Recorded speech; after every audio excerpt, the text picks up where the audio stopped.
Porteurs d'initiative et d'engagement, voilà, c'est la Ligue de l'enseignement de l'Eure et le Solidact Reggae qui s'unissent pour donner la parole aux gens qui s'engagent.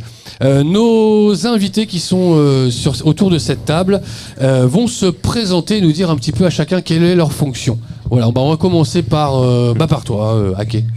Donc bonjour, moi c'est Ake et je suis relais départemental des juniors associations à la Ligue de l'enseignement de Normandie. Bravo. Bonjour, moi je m'appelle Christophe, je suis moniteur d'atelier encadrant à l'ESAT du Moulin où on vend des légumes bio sur le site de l'hôpital de Navarre. Très bien. Et donc moi je m'appelle Julien et je suis animateur territorial sur le territoire du Cap Nord-Est. Et on a un quatrième invité qui, on va le laisser se présenter. Vas-y. Moi je suis Raphaël, je suis lycéen en seconde. Voilà. Et donc nous, on a notre côté artistique. Et notre côté artistique sur ce plateau, c'est Raphaël. Puisque quand on aura fini toutes ces interviews, on finira par Raphaël. Et il va nous interpréter une ou deux chansons, on va voir, en live pour l'émission. Voilà, il faudra l'encourager parce que c'est pas sa première scène, mais pas loin, quoi. Voilà. Ake, qu'est-ce que ça t'inspire quand t'as écouté le plateau juste avant avec ces jeunes de la main verte? Ça tombe bien parce que c'est des jeunes que j'ai rencontrés la semaine dernière pour créer une junior association parce que je connaissais très bien leur projet collectif vu que je suis ancienne salariée aussi de la L2E, donc je suis restée aussi en contact avec Justine pour pouvoir mettre en place un projet collectif mais autour de valeurs associatives. Une junior association, en quelques mots, c'est quoi? Une junior association, c'est une association pour les jeunes mineurs pour proposer aux jeunes de mettre en place des actions, des projets collectifs, mais vraiment de valeurs associatives. Comment ça s'organise? Comment est-ce qu'il y a un président? Est-ce que c'est comme une association pour les majeurs? Oui, c'est tout comme une association pour les majeurs. Donc ça s'organise avec 2 membres minimum représentants pour une junior association. Il ne peut pas y avoir d'animateur au sein d'une junior association ou des majeurs, sauf si c'est dans la continuité d'un projet.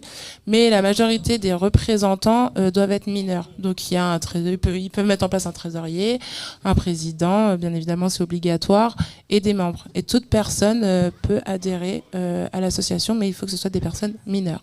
Donc que des mineurs qui adhèrent. C'est ça. Il n'y a pas des petits coups de main. Il peut y avoir des majeurs, mais il faut qu'ils soient en minorité sur l'association.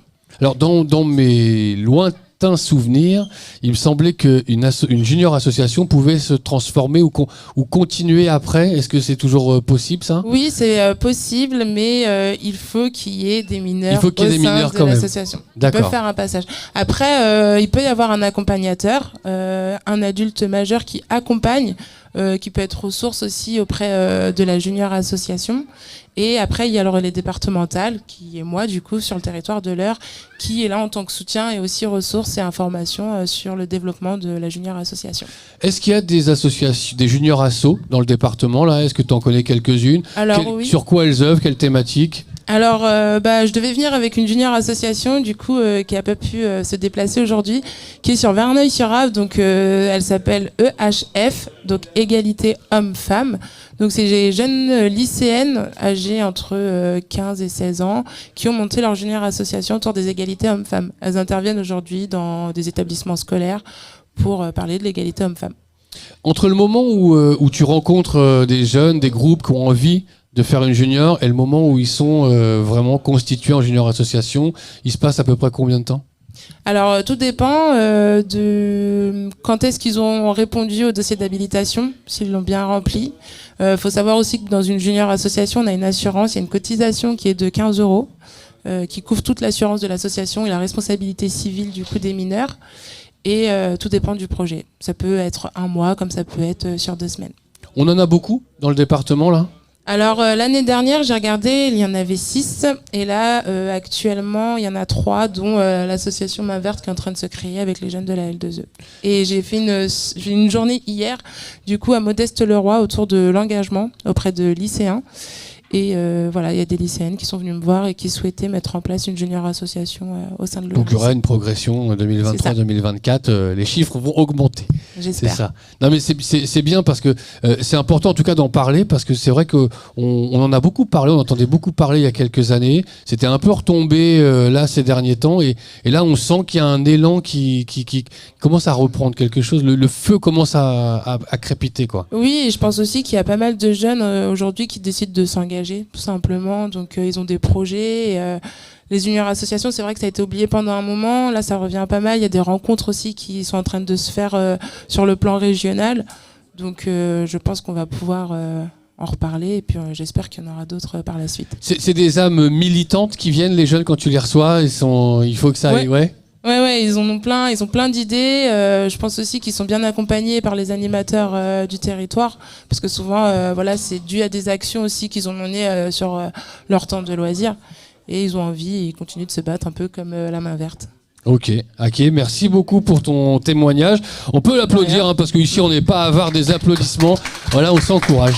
Reste avec nous parce que tu as le droit de rebondir, de poser des questions. Tu fais comme tu veux. Cool. Christophe. Bonjour. Est-ce que tu peux nous redire un petit peu ce que tu fais et puis moi j'ai récupéré ton tract hein, Oui, voilà ton flyer les Hâtes du Moulin, vente de légumes, maraîchage bio avec des graines à l'intérieur. C'est ça. Voilà. Mmh. Donc explique-nous un petit peu tout ça. Alors du coup, en fait, ce tract, c'était à l'occasion pour l'événement de nos portes ouvertes qui a eu lieu mercredi dernier. Donc du coup, les Hâtes du Moulin, c'est un établissement qui est géré par l'association L'Adapte. L'association L'Adapte est une association de loi 1901 reconnue d'utilité publique. C'est une association qui accompagne des personnes en situation de handicap partout en France avec plus de 112 établissements. Elle accompagne plus de 20 000 personnes dans toute la France, que ce soit en termes de soins, de formation, de réinsertion. Et donc les Hâtes du Moulin est un de ces établissements où j'accompagne des personnes en situation de handicap pour de la réinsertion professionnelle. D'accord. La vente de légumes, comment c'est venu cette idée justement de s'engager comme ça dans le maraîchage bio ? Alors en fait, moi je suis en poste sur ce site depuis 3 ans et la vente de légumes était déjà en place en fait. La production en maraîchage est un support pour l'observation et l'évaluation des travailleurs en termes de parcours en fait, parce qu'on encadre des personnes pendant 18 mois.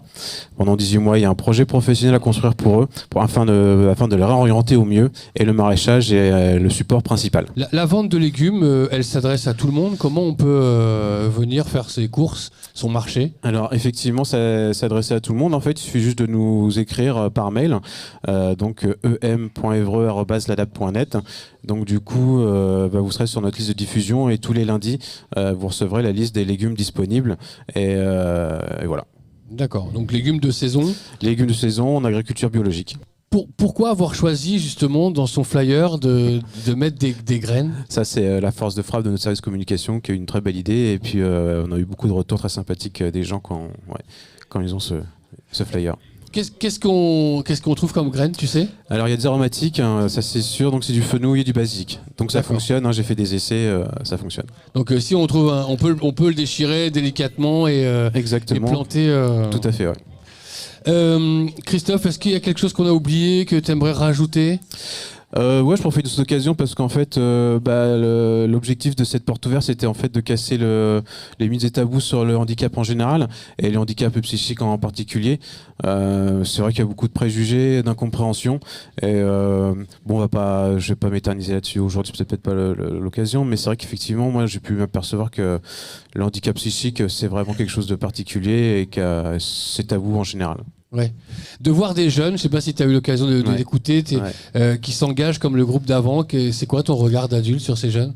C'est sympa, c'est bien, c'est que des générations à cet âge-là qui puissent s'impliquer dans le quotidien. En fait, finalement, c'est du travail au quotidien, c'est des petites choses qui, au bout d'un moment, peuvent faire des grandes choses et ça, c'est top.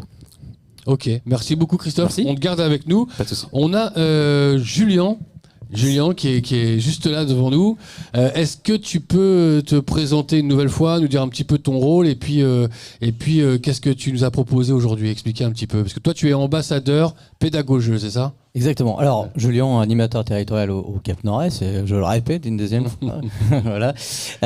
Donc, je travaille sur le territoire avec la jeunesse et sur d'autres missions. Et là, aujourd'hui, je suis venu rapporter une animation que je fais beaucoup au sein de mes animations, en gros, qui est le rétro gaming, et parler en même temps de ce qui est pédagogie. Donc, oui, tous les PEGI, tous les sigles avec les âges, tout ça pour les jeux vidéo. Ça en fait partie. En gros, Pédagogie, c'est un espèce de label d'État.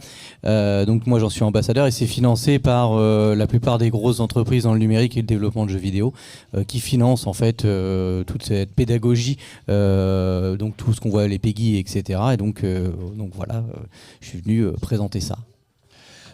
Est-ce que tu peux nous dire en 2-3 mots, nous informer justement sur les dangers, quels jeux, comment reconnaître tous ces sigles, comment identifier un petit peu tous ces sigles? Alors les sigles, oui, les PEGI, les PEGI 3, 7, 12, 16 et 18. C'est selon la dureté du jeu, on va dire, si il est très réaliste ou pas. Et après, ça c'est une partie de pédagogie, les PEGI, mais il y a une autre partie sur le temps d'écran, le temps, voilà. Il faut savoir que ce n'est pas mal de jouer aux jeux vidéo. Voilà. Ce n'est pas mal. Ce n'est pas mal. Alors justement, il faut y jouer et faire autre chose. C'est mal à partir de combien de temps? Est-ce qu'il y a des normes, des choses comme ça? Je pense qu'il non, faut pas qu'il y ait de normes. Faut pas qu'il y ait de normes. Non, je pense qu'il faut pas qu'il y ait de normes. Il faut savoir se raisonner. Monsieur est joueur. Monsieur est joueur, voilà, effectivement. Monsieur est joueur. Mais voilà, donc faut passer voir. Et tu verras, il y a un tas d'outils.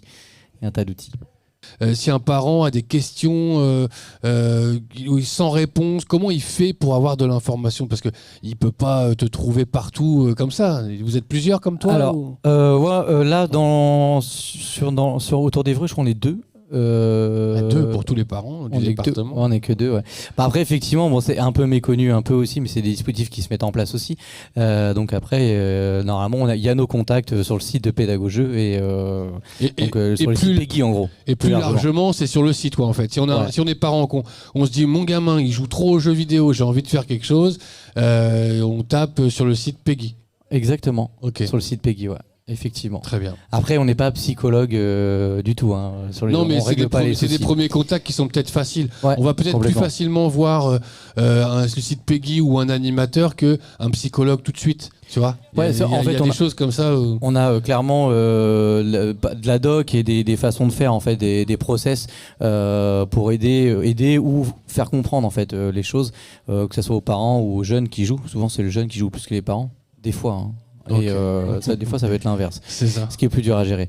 Et donc il y a différents process selon il y a plein d'outils. Il y a plein d'outils selon pas les pathologies mais les questions qu'il peut y avoir. Tes consoles, elles sont d'un autre temps, on l'a vu là, ça traverse des décennies, au moins 3 décennies là, de consoles vidéo. Clairement, ouais. Ça va de où à où? Je crois qu'il y en a une de 1985 et jusqu'à début des années 2000, pas plus là, je pense pas. Ouais. Après, j'ai ramené une petite partie parce que ça va prendre un peu trop de place. C'est ça.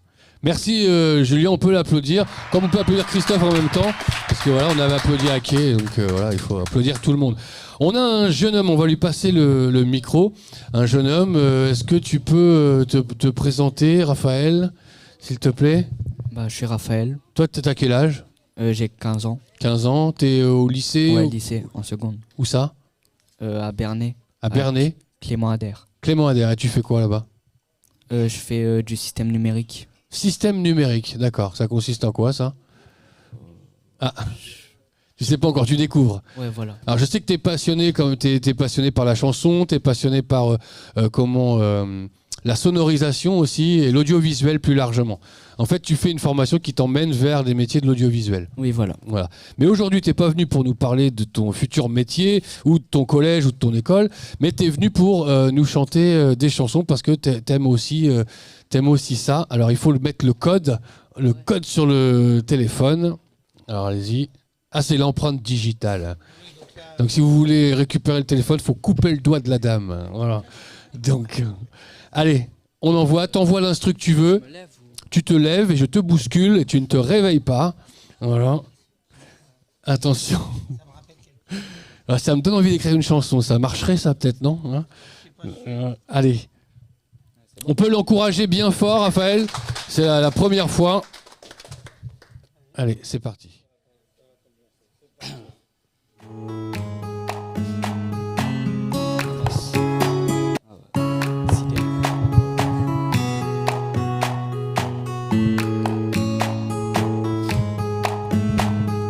Et salut la France, est-ce que tu me reconnais? J'ai perdu quelques cheveux et des abonnés. Entre temps j'ai beaucoup dormi et un peu charbonné. Même ceux qui m'aimaient pas se demandaient quand est-ce qu'on revenait. La musique avance, les gens oublient, c'est inévitable. Big Flo et lui remplace par Simone Vita. J'ai vu se traîner à Palavas, Capanam. Je regardais les NRJ Music Awards sur mon canal. En même temps j'étais pas mal dans ma route. Qu'est-ce qui s'est passé? Ça fait 2 ans que j'ai pas fait de story. Au début j'avais peur que les gens m'oublient. Puis j'ai redonné sa place au temps et j'ai compris que les réseaux c'est pas si important. Je suis allé à Dubaï, du quoi dans le désert. Je me suis lâché au resto, je ferai 3 desserts.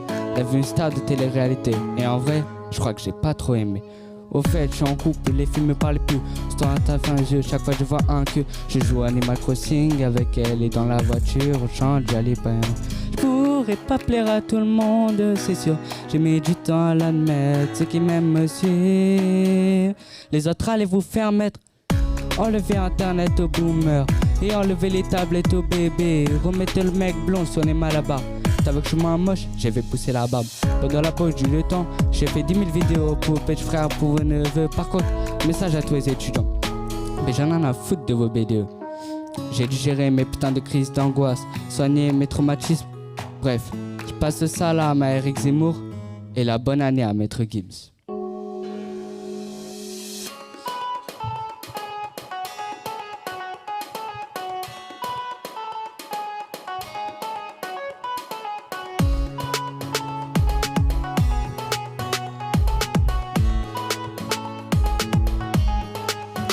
J'étais pas là, mais j'ai rien raté.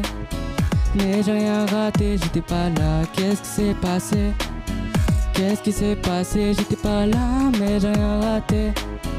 Mais j'ai rien raté, j'étais pas là. Qu'est-ce qui s'est passé? Qu'est-ce qui s'est passé?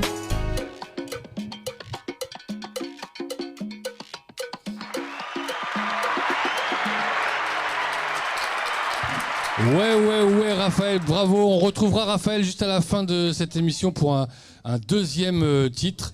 Merci beaucoup à Julien, Aké, Christophe et Raphaël. Est-ce qu'il y a un mot juste pour conclure que vous avez envie de rajouter? C'est bon? Parfait. Eh ben, merci à vous. On peut applaudir bien fort ce plateau. On va continuer. Et on va avoir la chance d'avoir des nouveaux jeunes qui vont venir, les jeunes de Saint-Michel, les jeunes de l'Agora, qui eux aussi vont venir nous parler d'un projet et de l'Agora Show. Agora Show!